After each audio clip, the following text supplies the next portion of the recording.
Think of the First World War, and you think of trenches. There was mobility elsewhere, in the East and Africa. But the war on the Western Front was bogged down.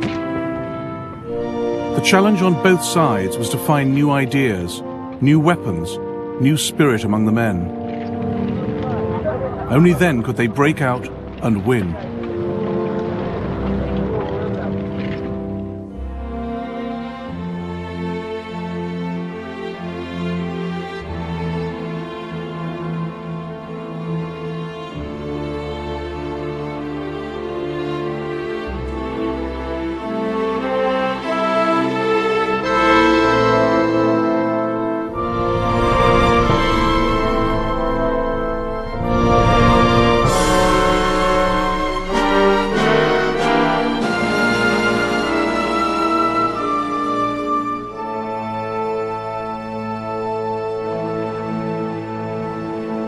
In September 1914, the Allies had stopped the German drive into France at the Marne.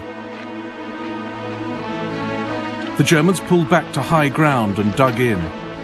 The Allies followed suit.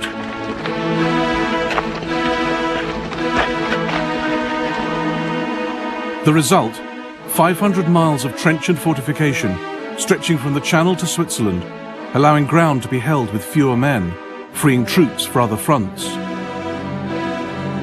Breaking the deadlock meant taking the offensive, but it was much easier to defend trenches than attack them.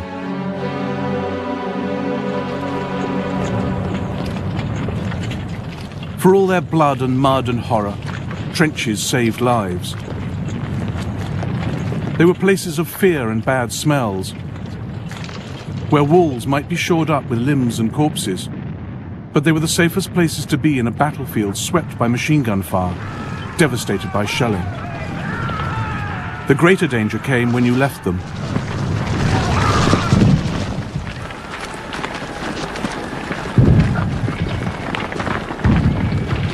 The popular image of First World War soldiers is lions led by donkeys.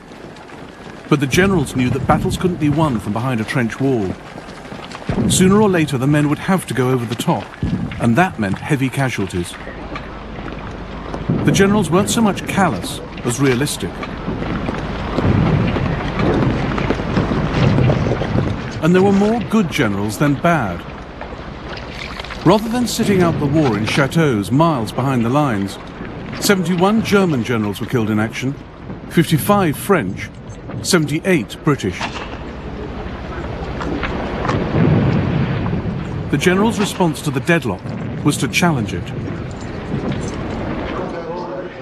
to find dynamic ways to beat it.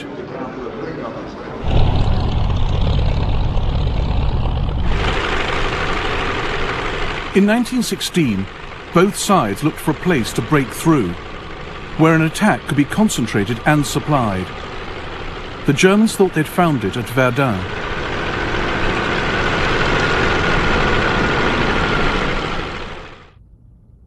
A town and mighty fortress on a salient, a tongue of France sticking out into the German lines.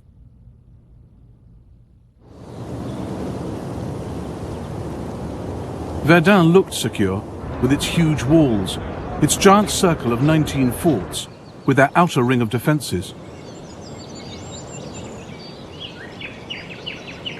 But the French had now downgraded Verdun's status, removing many of its guns to needier sites. For the French garrison, it was becoming known as a cushy sector.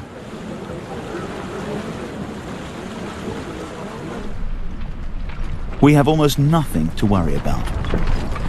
We often play cards, and sometimes we have to drop them and pick up our rifles, but it's usually a false alarm.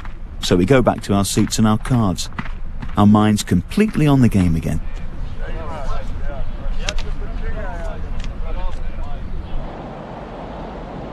But Parliamentary Deputy Émile Drian, now a frontline colonel, realized how vulnerable Verdun really was. He warned the French government.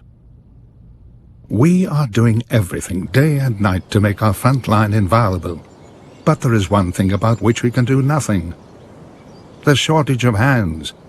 If our front line is broken by a massive attack, our second line won't hold. Lack of workers, and also barbed wire. But Drian was ignored. On Monday the 21st of February 1916, a clear, still winter's day, over 100,000 German soldiers drew breath and prepared to go over the top.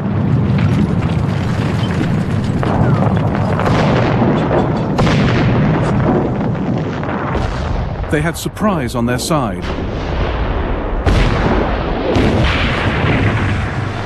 Above them, they had air superiority. No Allied planes had spotted their preparations.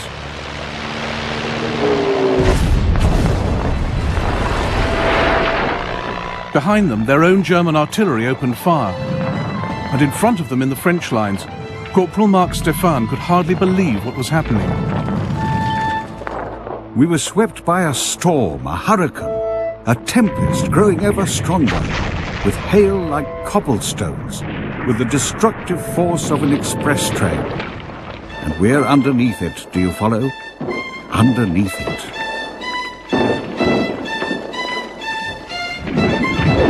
The Germans fired 1 million shells that day. When a shell bursts a few meters away, there's a terrible jolt, and then an indescribable chaos of smoke, of earth, of stones, of branches, and too often, alas, of limbs, flesh, a rain of blood. By 3 o'clock in the afternoon, the section of the wood which we occupied and which, in the morning, was completely covered with bushes, looked like the timber yard of a sawmill. A little later, I'd lost most of my men. The Germans were evolving new solutions to the problems of attack. They delegated command forward to the men at the sharp end, training them to advance in small groups, zigzagging and crouching, equipped with fearsome new weapons, light mortars, grenades and flamethrowers. They called these units stormtroopers.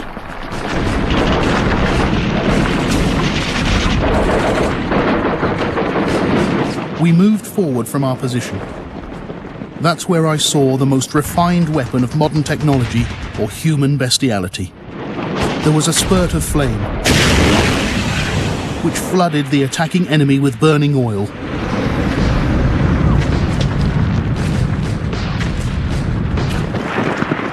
Verdun was one of the defining battles of the 20th century.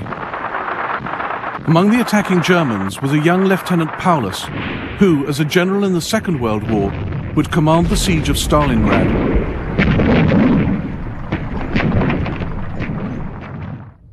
"25-year-old Charles de Gaulle was also there, France's future leader, wounded and captured defending Verdun.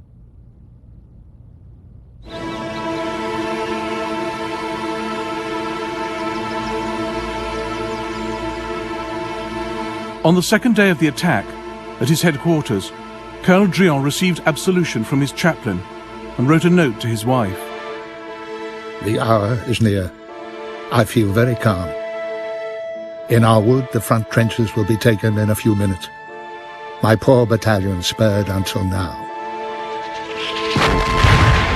He sent a message to his divisional commander. We shall hold out against the Boche, although their bombardment is infernal.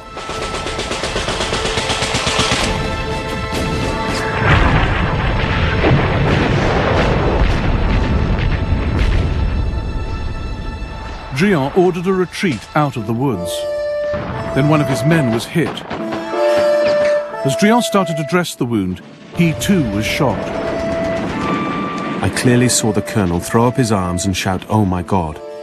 Then he half turned and collapsed. When I could get over to him, there was no sign of life. Blood was flowing from a head wound and from his mouth. He had the color of a dead man.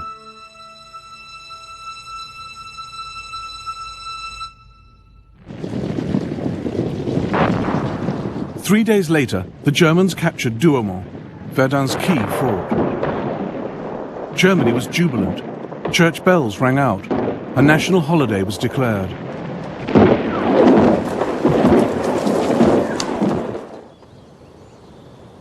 In France, Drion's heroic sacrifice helped spark the flame of national defiance. Verdun was to be held at any cost.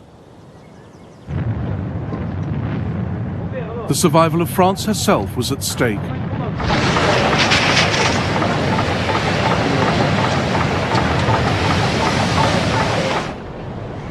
They shall not pass, declared General Philippe Pétain, Verdun's new commander. He rotated his troops. 3/4 of the French army at one time or another defended Verdun, a national effort that ensured whole units were not totally destroyed in the battle.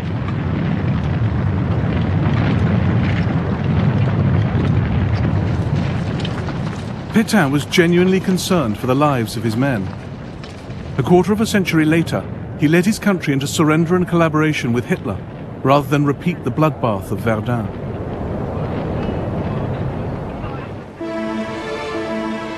Route Nationale 93.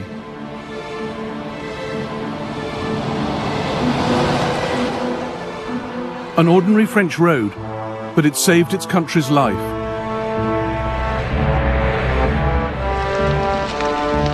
Night and day, supplies for Verdun rolled along the Voie Sacrée, the Sacred Way, as well as by rail.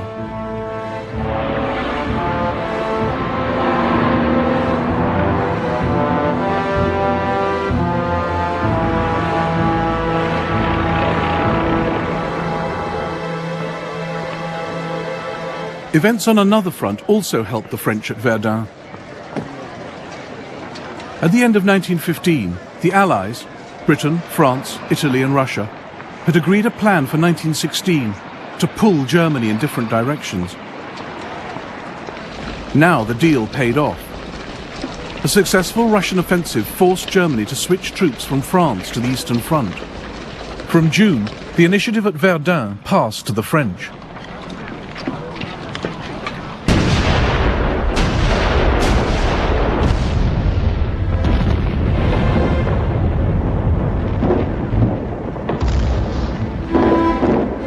And Germany's technical advantages were short-lived. Throughout the war, new ideas were quickly picked up by the other side.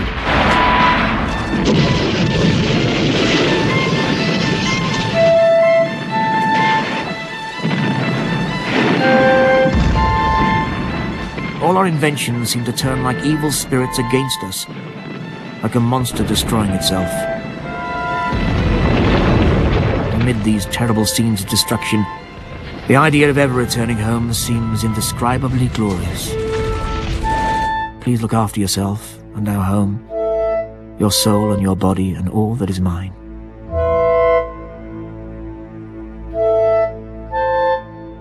Franz Marc was killed later that day. Finally, on the 24th of October 1916, the French recaptured Fort Douaumont. Verdun was saved. At last the time has come, and we set off to conquer the enemy positions. They don't offer any resistance, and the few men who are still alive come out of their holes crying, "Kamerad!"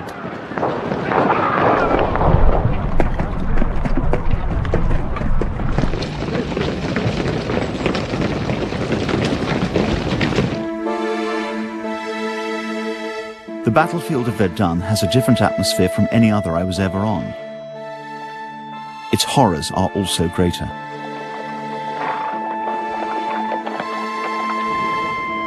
But there's a feeling of intense satisfaction. It was at Verdun that the French people found themselves again and emerged from the clouds which have hung over them since their defeat by the Germans in 1870. France had learned a string of lessons at Verdun about artillery, new weapons, logistics and manpower. But at a cost of over 1/3 casualties. German casualties were nearly as high, but Germany, fighting alone in the West and with weak allies on other fronts, could not endure losses on this scale. She would not launch another major offensive on the Western Front until 1918.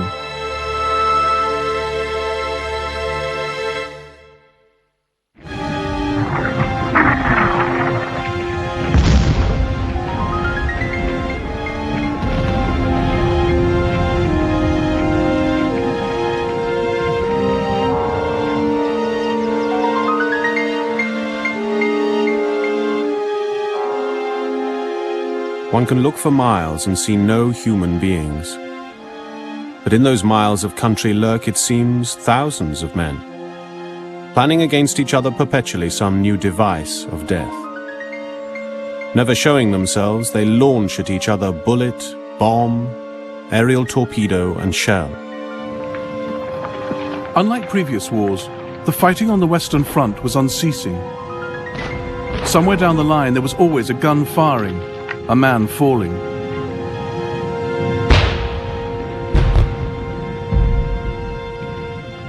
But for the troops of both sides, life was not always unrelenting warfare.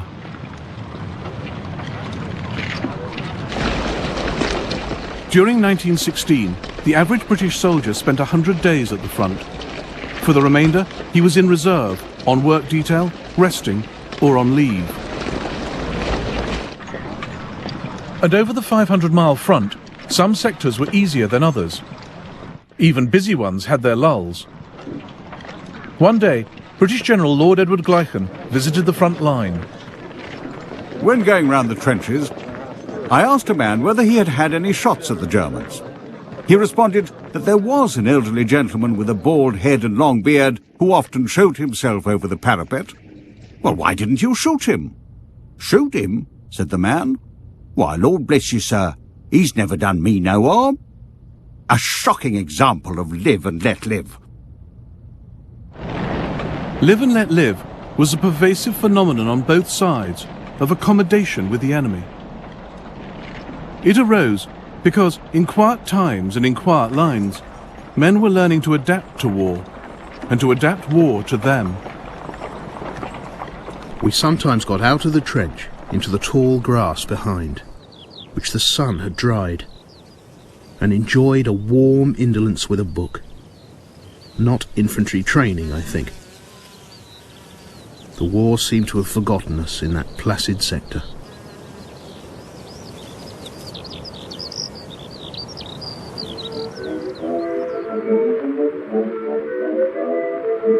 Quand les Gotha viennent sur Paris, je vais à la cave me mettre à l'abri. Je retrouve là, en pyjama, un tas de gens assis sur des pliants. Le long du mur dans un angle obscur, puis dernièrement un couple étonnant. Ce beau vieux bourgeois, madame aux abois, criait s'appelait toi. Tiens-moi contre toi, tiens-toi contre moi, tiens-moi bien, viens, viens, dis mon Adrien. Écoute que j'ai peur, ma puce sur mon cœur, je vais vous ouvrir de frayeur. I'm with officers and sergeants who are great fun. There's lots of schnapps and wine, and every day we get so drunk we forget whether we're at war or in Civvy Street. Ça leur suffit le lendemain, nos deux bourgeois avaient pris le train, d'un cœur léger. In my unit, there was a piano actually in the trench in the front line, and we had many a good sing-song. La nuit, à quel écueil je suis perdu.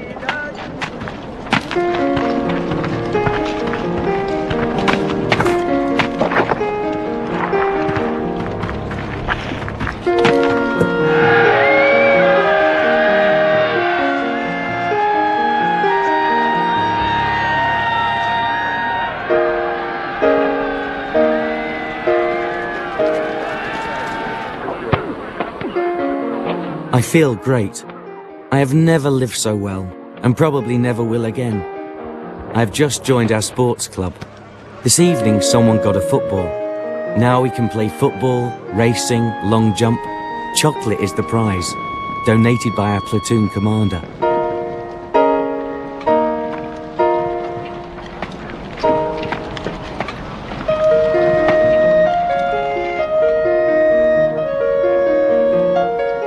Life in this sector is gloriously lazy. Weather is perfect. The enemy most peaceful. And there's little to do but lie on one's back and smoke. Or write imaginative letters back home. It would be child's play to shell the road behind the enemy's trenches, crowded as it was with ration wagons and water carts, into a blood-stained wilderness. But on the whole there is silence. After all, if you prevent your enemy from getting his rations, his remedy is simple. He will prevent you from drawing yours.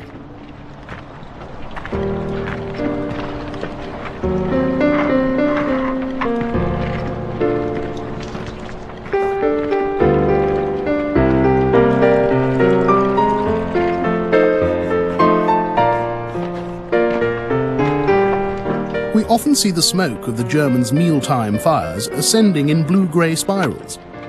It is only common courtesy not to interrupt each other's meals with intermittent missiles of hate.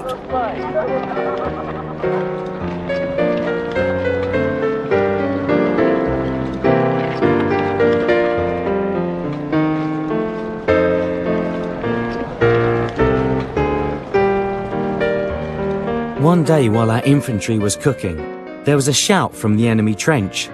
Could he come and eat too? He was invited over. The Frenchman came and ate and made himself comfortable. And from then on, whenever the Frenchman noticed that food was ready in the German trenches, he came and joined in. Sometimes an officer tried to stir his men into a little action. How about posting a sniper? Or lobbing over a grenade? We received the following message tied to a stone from the German trenches opposite. We're going to send a 40-pounder. We've been ordered to do this, but we don't want to. It'll come this evening, and we'll blow a whistle first to warn you so that you have time to take cover. All happened as they said it would.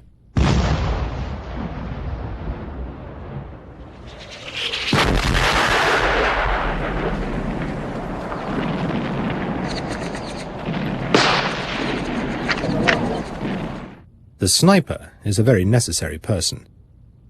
He serves to remind us that we are at war. Wherever a head or anything resembling a head shows itself, he fires. Were it not for his enthusiasm, both sides would be sitting upon their respective parapets, regarding each other with frank curiosity. And that would never do. British Directive, March 1916. With trench warfare, there is an insidious tendency to lapse into a passive and lethargic attitude, against which officers of all ranks have to be on their guard, and the fostering of the offensive spirit calls for incessant attention.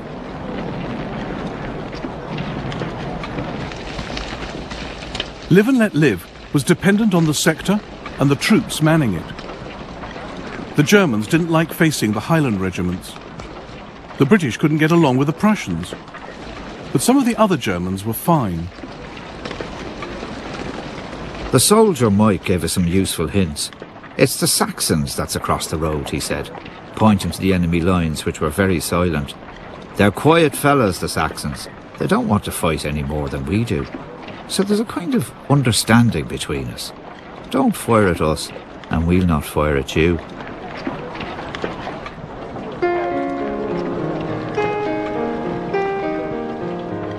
Live and Let Live did not occur where elite regiments were operating. They had their own ideas about getting at the enemy. Rare footage of a daylight raid by South African troops. The idea was to dominate no man's land. To say to the enemy, it's not no man's land, it's ours.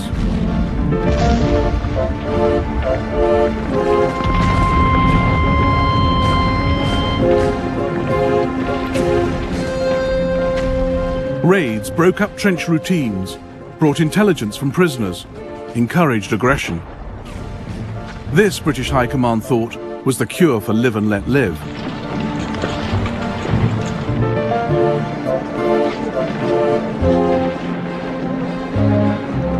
Training sessions were organized using elaborate models of the target area.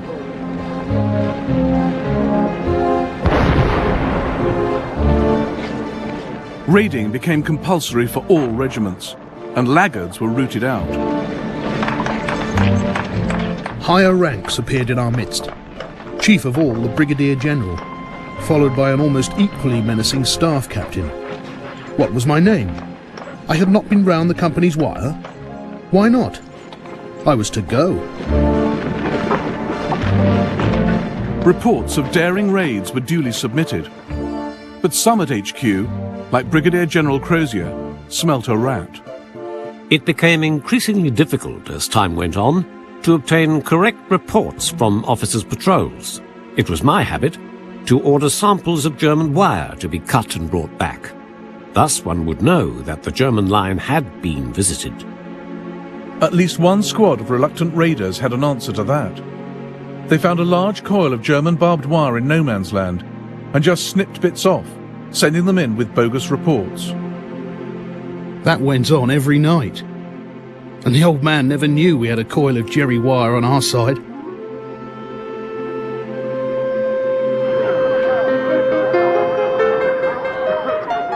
Many, though, entered the spirit, proudly displaying their trophies. Raiding and shelling helped put the war back into the gaps between battles. One night in May 1916, Siegfried Sassoon joined a raiding party into no man's land. The raiders vanished into the darkness on all fours. I crawled out after them. Shells started to fire. News came back. O'Brien says it's a washout. They can't get through the wire. The bomb burst. Then a concentration of angry flashes. Wounded men were crawling back. Among them a grey-haired Lance Corporal who'd had one of his feet almost blown off. Thank God for this. I've been waiting 18 months for it, and now I can go home.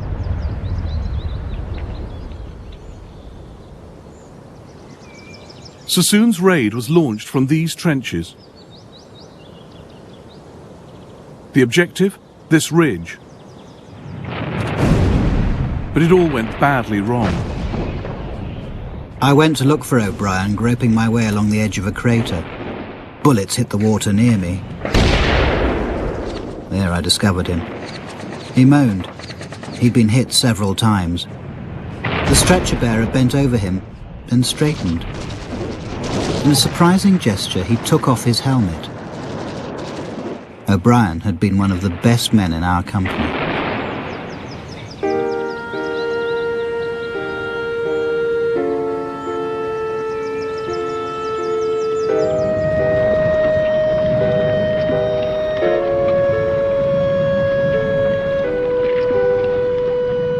Shelling was the biggest killer of the war.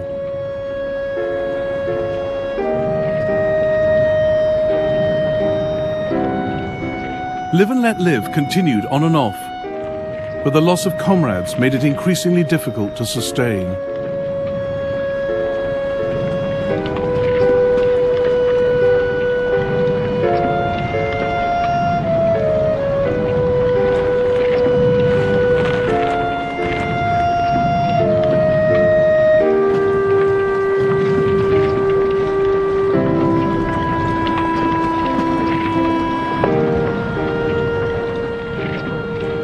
Speaking for my companions and myself, I can categorically state that we were in no mood for any joviality with Jerry. We hated his guts. We were bent on his destruction at each and every opportunity. Our greatest wish was to be granted an enemy target worthy of our Vickers machine gun.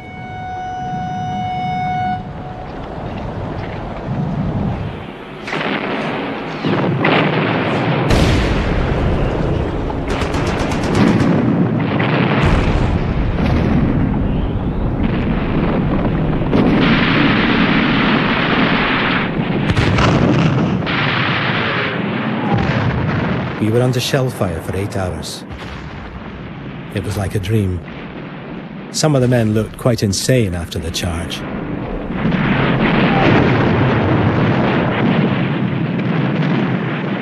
As we entered the German trenches, a great number came out asking for mercy. Needless to say, they were shot right off. The Royal Scots took about 300 prisoners and immediately shot the whole lot. There were many cases on both sides of prisoners being killed after surrender. Such atrocities fueled hatred further. But many prisoners were captured. They provided excellent opportunities for propaganda. British newsreel film of German POWs was used to convince audiences back home that Britain was gaining the upper hand. By the end of the war, there were nearly 9 million prisoners in total, and captivity was not their only hardship. It's already been 2 years since you were here last. and Mother Nature needs to fulfill her urges again. As you can't come and see me, I'm forced to go looking elsewhere. Don't think I'm joking, I'm serious. I don't care what you think of me, but you can't expect me to waste my youth like this. After all, I'm not made of wood, and what a person needs, a person must get. Please don't be cross with me, will you? Your ever-loving Thelma. Your sweet children send you lots of love. Another German wife was careful to reassure her absent husband. We've got a real slut in our house who's always got someone new with her. That bitch isn't good enough for such a decent man. The poor thing fights at the front, while she swans off to the cinema and the pub with the other fellas back home. Dearest man, please don't think evil thoughts, because there are also good women who are faithful to their men. Letters from home were the soldier's lifeline.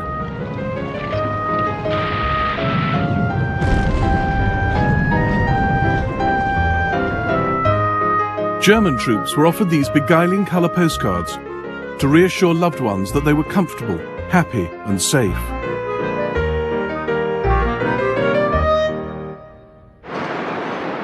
But news from the front was rarely so cosy. A German factory worker, learning that her husband had been killed, wrote to her boss to resign.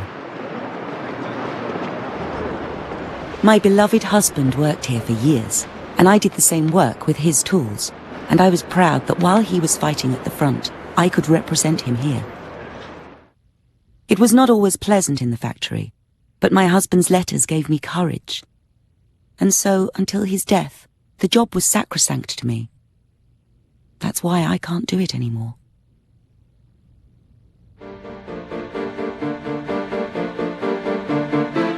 More and more women in Germany, France and Britain were making munitions. Many men were contemptuous of women's abilities to do their jobs, and fearful that if they managed it, the women might not clear off after the war. Jeannie Riley wrote to her husband at the front about her new job. We were told that the amount of work we do in 3 weeks would have taken the men 3 years. And Jamie, the men are getting quite mad at us. One woman I work with, well, she lost her finger in a machine in the works. But she's a tough one. When she came back from the Western Infirmary, she carried on like nothing had happened. I have to get up at 4:30 every morning. So I'll have you up at the same time when you come home, if God spares you. Jeannie's husband Jamie did come safely home. The most important battle Jeannie Riley and her colleagues were working towards in 1916 was the Somme. It's now a byword for wholesale suffering and slaughter, but its architect, General Sir Henry Rawlinson, conceived it as an offensive with limited objectives, more dependent on guns than manpower.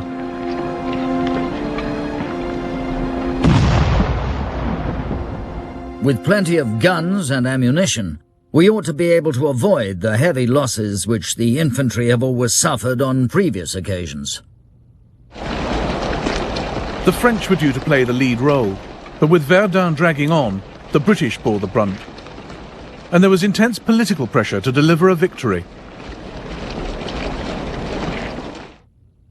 General Sir Douglas Haig was the British Army's commander-in-chief. He turned Rawlinson's plan into a major offensive. When the British guns opened up on the Somme on the 24th of June 1916, the windows rattled in London 160 miles away.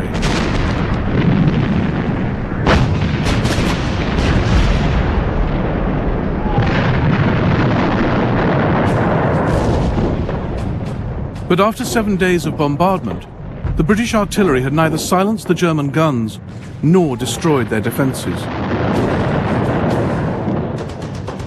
A sergeant of the Tyneside Irish went over the top on the 1st of July, with lines of men on either side of him.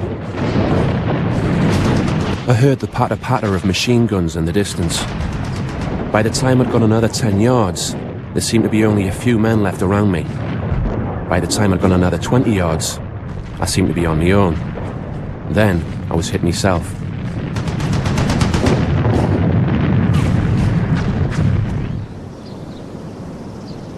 Farmers around the Somme still gather a harvest of iron for the French army to collect and defuse. In this war, what happened in the factory directly affected the outcome on the battlefield. 30% of British shells fired on the Somme were duds, a drastic failure of quality control. But the key factor was that there weren't enough heavy guns, and British artillery wasn't much good.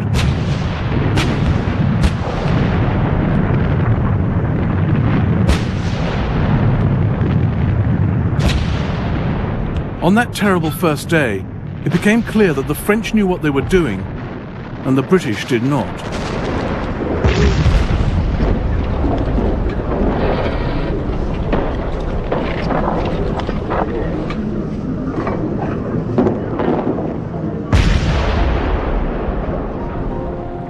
The French artillery, in their attacks, did not shoot the ground to bits before they moved over it. A short, intense bombardment, followed by a rush of men, gave them the position clean and intact. We would shoot our ground into a quagmire and then send troops slowly forward over it and expect them to provide their own cover from the enemy's retaliation.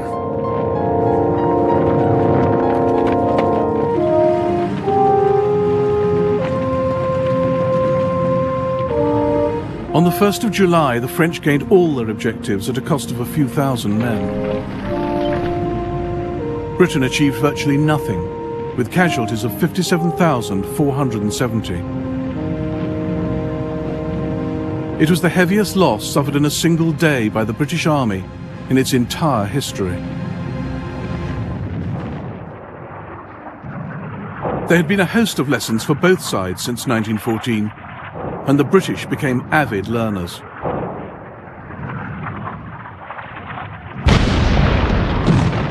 How to lay down shell fire over the heads of advancing men.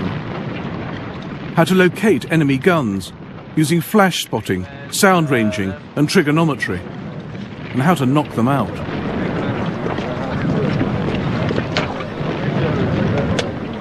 Better shells, better fuses, better guns and better gunners.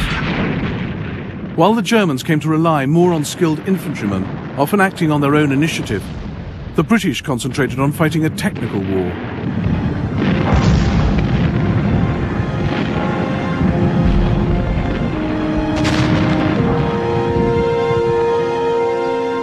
It was all too late for the Somme. Haig must bear the responsibility for not stopping the slaughter when the breakthrough failed. The battle petered out in November 1916, with around 500,000 casualties on each side.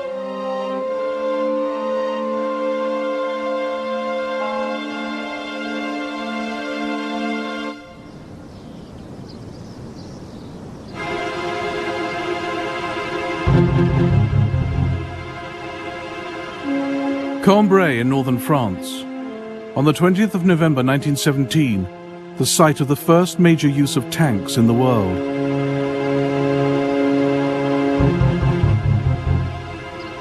Here, the British Army would put what they had learned into practice.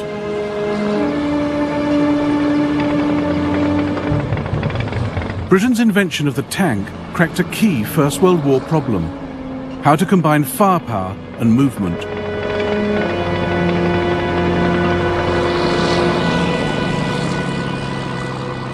Tanks needed dry, hard ground. They got it at Cambrai. The attack was led by a general from the front. A lithe figure strode up, pipe aglow, ash stick under his arm. Unexpected, it was General Ellis. "I'm going over in this tank," he announced, tapping Hilda. I swung the door open, and he squeezed through inside.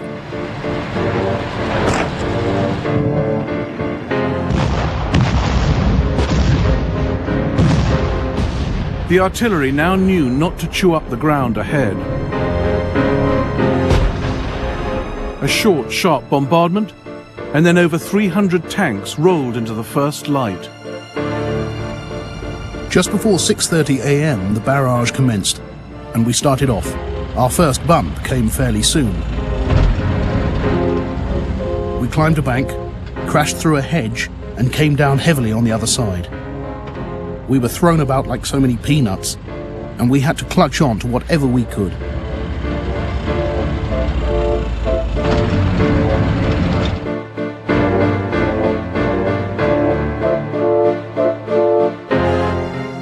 The tanks, looking like giant toads, became visible against the skyline.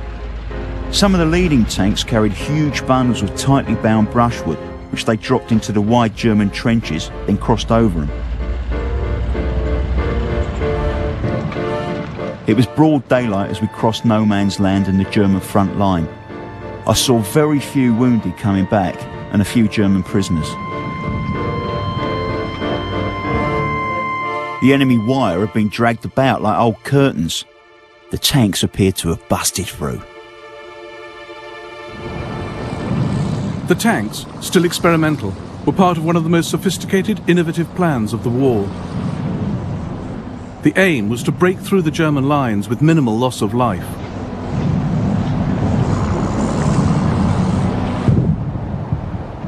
The artillery would use their new skills and technology to locate and target the German batteries before the battle.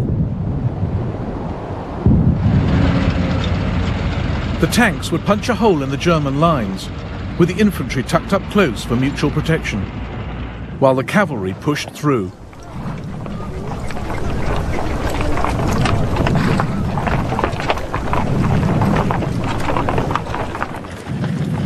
Secrecy was crucial. Screens were erected to hide movements. Telltale tracks were covered with mud. The question ever uppermost in all our minds was, does the Hun suspect anything? It was most exciting.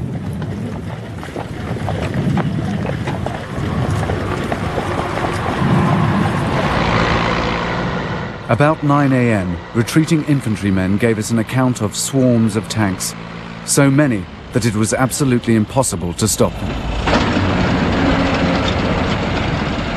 A little later, the tank monsters came creeping to the ridge south of the village. Not one of us had seen such a beast before.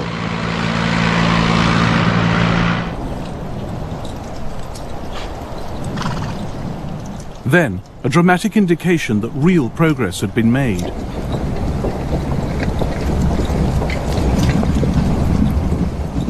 For the first time, we saw the magnificent spectacle of our field artillery limbering up and going forward.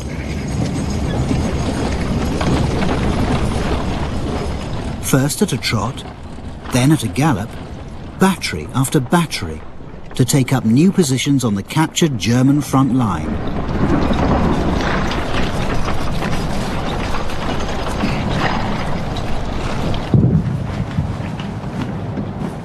The Germans were caught on the hop, then pushed back 5 miles, a greater Allied advance than anything achieved on the Somme or in Flanders.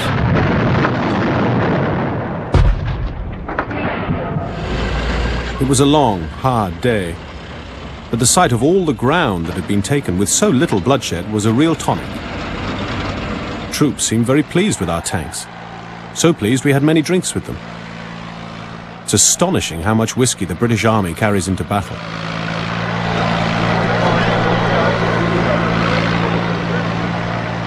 On the 21st of November, church bells rang out across Britain, just as they had done in Germany for Verdun. And again, the celebrations were a little hasty. The British had not achieved all their objectives. Some villages near Cambrai remained in German hands, including Flesquières. The Highlanders in this sector had been ordered to keep well away from the newfangled tanks, so they couldn't help them by knocking out machine gun nests and artillery. And lurking near Flesquières was one of the few German batteries trained against tanks. A tank emerged from the village. Distance, 275 meters. Fire! Damn, too far. Fire! Very close. Aim a little to the right. Fire! Hit! A hit! Oh, Lord. A column of fire was bursting out of the monster. 2 of our men ran to the tank, and when they returned, they described the half-burned bodies of the crew. Inside the tanks, the crews wrestled with the world's latest technology, under fire. Just at this critical moment, the autovac supplying petrol to the engine failed. The engine spluttered and stopped. We were now a stationary target. In the sudden silence, we could hear the thud of falling shells, and metal and earth striking the sides of the tank. The atmosphere in the tank was foul. With tense faces, the crew watched the imperturbable second driver as he coolly and methodically put the autovac right, ignoring all the proffered advice to give it a good hard knock.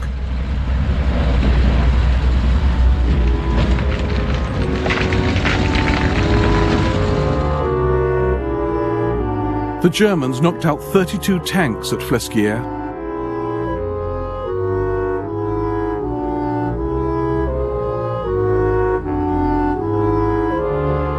More were crippled by stormtroopers in the narrow streets of Fontaine Notre-Dame. There was horrible slaughter in Fontaine, and I, who had spent 3 weeks before the battle in thinking out its possibilities, had never tackled the subject of village fighting. I could have kicked myself again and again for this lack of foresight, but it never occurred to me that our infantry commanders would thrust tanks into such places. The Germans also had the bright idea of mounting anti-aircraft guns on lorries and attacking the tanks with armor-piercing shells.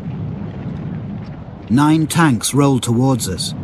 The captain orders, "Steady men, wait for it." When the enemy is less than 100 meters away, the command rings out, "Rapid fire."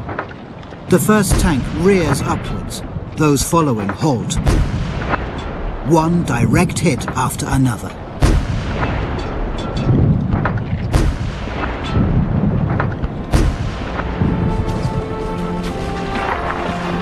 Within a week, the Germans launched a massive counterattack, with stormtroopers supported by aircraft. Within 10 days, they'd recovered all their lost ground.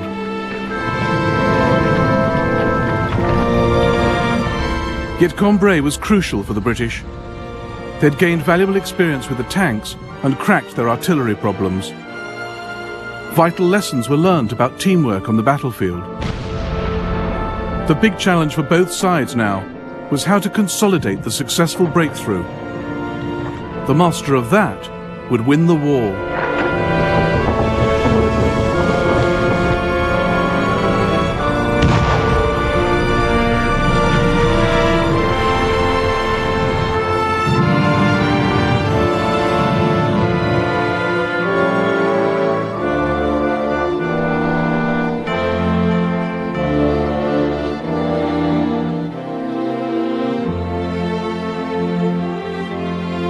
In the next episode of the First World War, British and German navies clash at Jutland, the Dark World as spies and saboteurs, and America is pushed into the war.